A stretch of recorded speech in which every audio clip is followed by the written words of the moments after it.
Irmãos e irmãs, celebramos hoje a solenidade da Ascensão do Senhor. 3 datas são muito importantes depois da morte de Jesus. Vamos refletir sobre elas, possivelmente muito conhecidas de todos nós. Vamos refletir através dos números. Nós temos o número 3, o número 40 e o número 50. Então aqui são 3 momentos extremamente importantes depois da morte de Jesus. Depois de 3 dias, Jesus ressuscitou. Depois de 40 dias, Jesus foi elevado aos céus. Depois de 50 dias, o Espírito Santo foi enviado, e o Espírito Santo é quem nos conduz, é quem cuida de cada um de nós. Para compreendermos a ascensão de Jesus, nós precisamos meditar novamente sobre a sua ressurreição. A ressurreição de Jesus é muito diferente de apenas um reavivamento humano. O padre disse alguns domingos atrás, já aconteceu em alguns lugares do mundo, de repente a pessoa morre, ela falece, e aí, por competência do médico, ou devido a alguma máquina, ou pelo poder da oração, tem muitas pessoas que depois que morreram, elas voltam a viver. Minha mãe contava um caso no Brasil, parece que uma pessoa depois de 20 horas depois da morte, aconteceu algo que de repente ela voltou a viver, mas ela continuou em coma, ela teve um estado de vida muito precário. Porém, mesmo que a pessoa volte a viver, e aconteceu isso com Lázaro na Bíblia, aconteceu isso com uma filha de um oficial romano chamado Jairo, mesmo que estas pessoas voltaram a viver, elas tinham fome, sede, precisavam tomar banho, tinham as necessidades normais de um ser humano. Porém, quando nós falamos da ressurreição de Jesus, Jesus tem corpo. Jesus, ele volta e ele se torna vivo, mas o corpo de Jesus é um corpo glorioso. O corpo de Jesus é um corpo diferente do que o nosso. O que significa um corpo glorioso? Um corpo perfeito, que não tem as necessidades biológicas que um corpo como o nosso tem.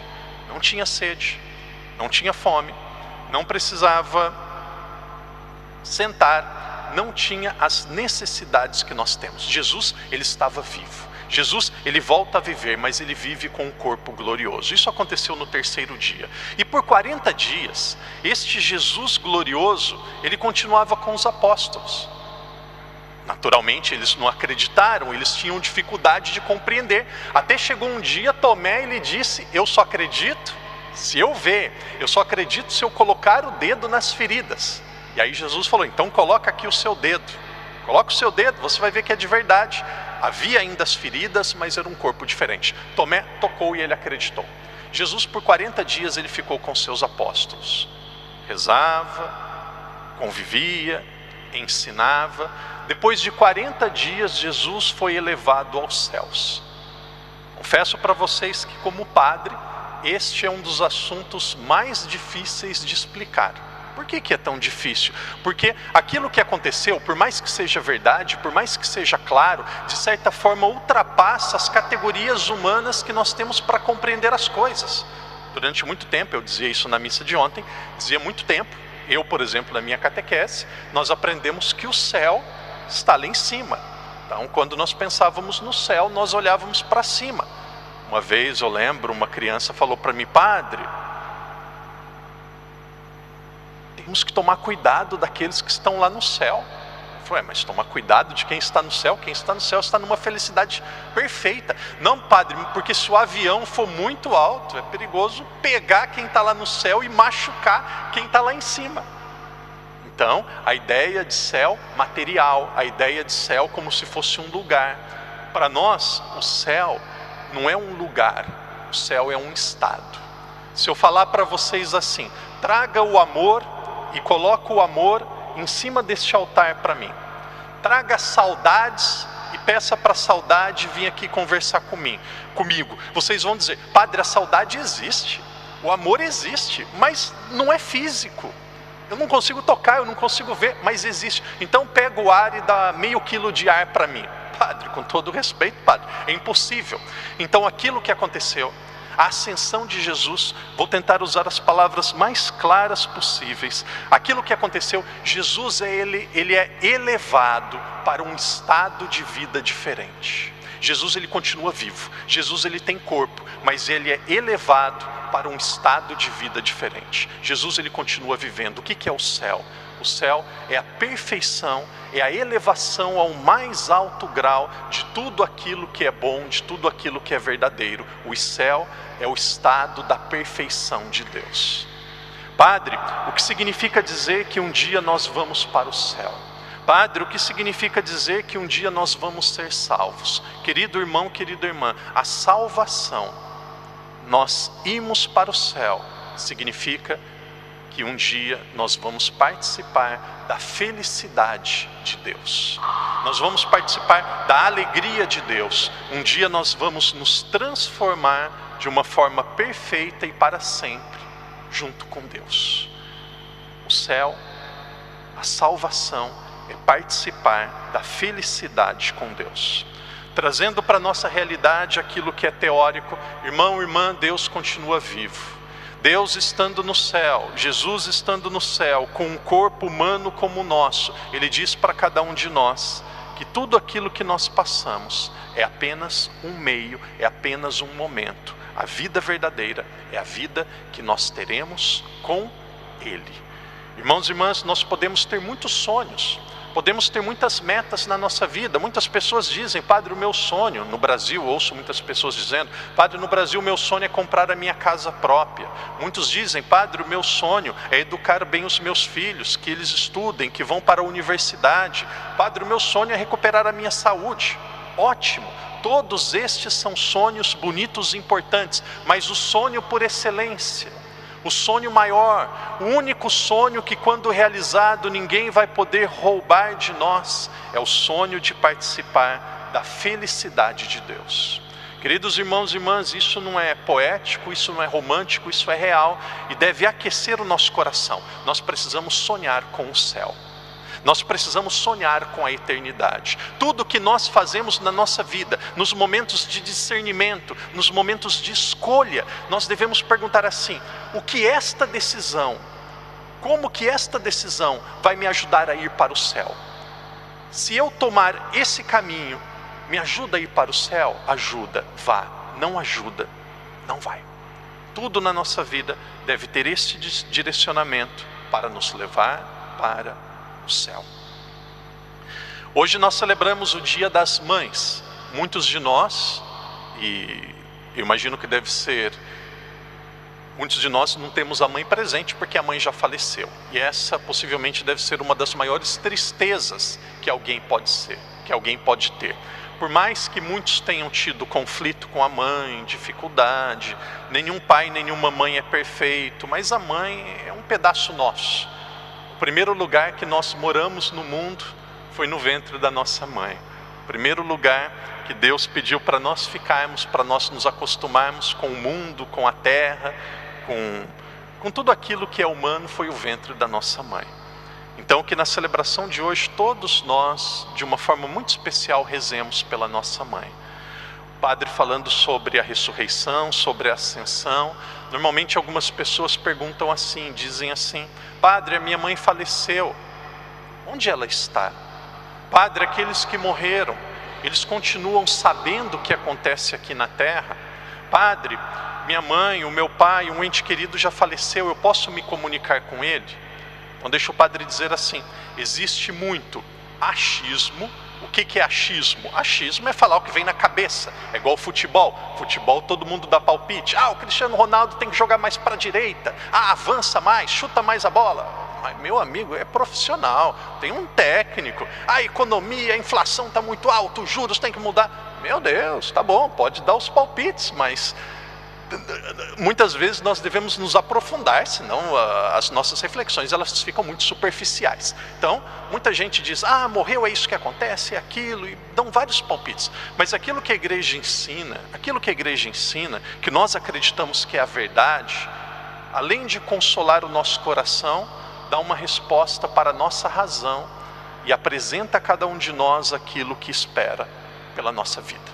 Nós somos um ser único e indivisível, nós somos uma pessoa, mas essa pessoa que nós somos, ela contém um corpo, mas também uma alma. Essa pessoa que nós somos, ela é física, mas ela também é espiritual. Por que é espiritual? Se eu disser assim para vocês, vá agora, pense agora na casa que você foi educado, na casa que você cresceu com seus pais.